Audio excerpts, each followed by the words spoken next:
Hali gani mwanafamilia wa channel tupendwa hii hapa ya Kileo Media.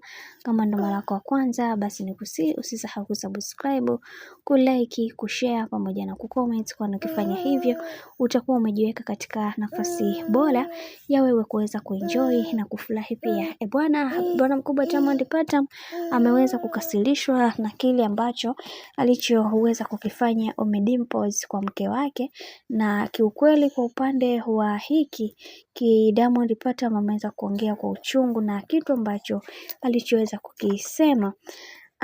Ni vyema kila mtu akajua mipaka yake. Kwa hiki ambacho kinachoendelea kwa kipindi hiki kimenihuzunisha na kimenisikitisha sana kuweza kuona mke wangu wa halali kabisa eti leo hii anakumbatiwa na mwanaume ambaye ni rafiki yangu.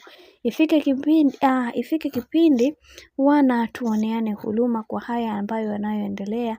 Naumia sana kuweza kuona haya yote ambayo yanayotokea, na mimi binafsi nitapambana kuweza kuhakikisha kila kitu kinakuwa katika misingi na mikakati iliyo bora, kwa sababu kuna mambo mengi binafsi yangu napitia, ila sina cha kusema zaidi ya kuweza kutilia mkazo kwa hiki ambacho kinachoendelea, kwani nimeshachoshwa na hizi drama kwa sasa zinazotokea. Ifike kipindi tuweze kuheshimiana sisi kama sisi ili kuweza kutengeneza kitu kilicho bora katika maisha.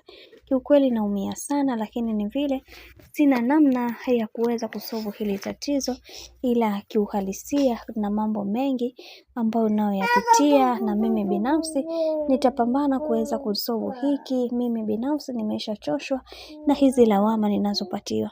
Hayo ndio mambo ambayo aliweza kuiongea kaka yetu Diamond Platnumz, na ameweza kuongea kwa uchungu wa hali ya juu kwa mambo ambayo yanayoendelea kwa kipindi hiki.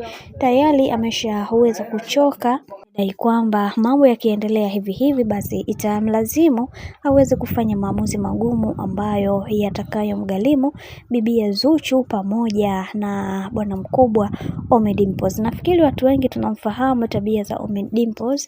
Tuliweza kuona aliweza kutoka kimapenzi na mama yake Diamond Platnumz kipindi cha nyuma, na huo ndo ulikuwa ugomvi wake mkubwa, lakini saizi tena ameweza kurudia yale ambayo amekuwa akiyafanya kipindi cha nyuma. Je, Diamond Platnumz tuweze kumpatia ushauri gani kwa haya ambayo amekuwa akiyapitia katika maisha yake yote kiujumla? Bwana, mambo ni mengi sana.